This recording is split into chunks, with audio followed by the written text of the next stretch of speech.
yung mga symptoms ng sakit ko mula noong 2009. So 2 years after that, saka pa lang kami nakapag-check up na ayos.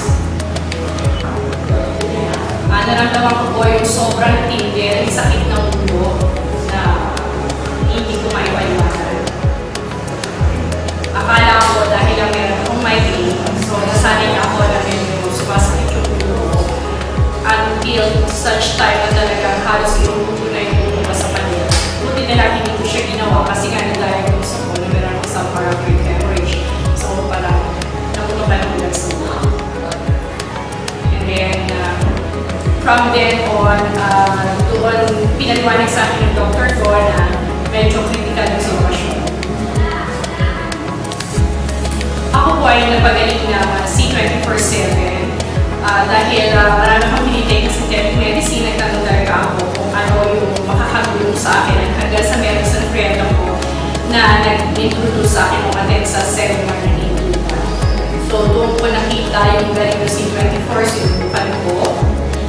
And malaki ang nagawa sa akin.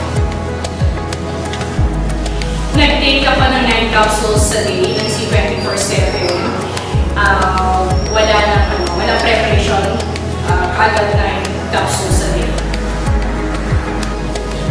Una, dahil hindi naman ako sanay sa mga herbal medicines, talagang medyo may konting hilo, siguro sa dami ng kainin ko, kagad nagkaroon din ng konting reaction sa katawan ko.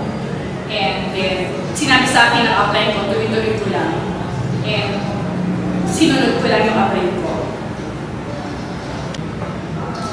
At maganda naman na naging resulta kasi kasi meron ako ng regular check-up. So after 2 weeks, sinabi sa akin ng doktor ko na pwede na siguro daw ako hindi mag-MRI ulit.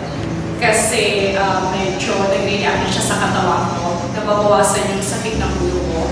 And yung cholesterol ko bumaba. And yung ating BP also ay bumaba. Nagpapasalamat po ako ng maraming sa una-una sa pamilya ko who gave me the full support and sa mga kaibigan at higit nakilala ko yung AIM Global kasi kung hindi siguro sa AIM Global at sa produkto ng AIM Global lalo na yung C24/7 I'm very certain 6 feet underground na ako. So thank you very much and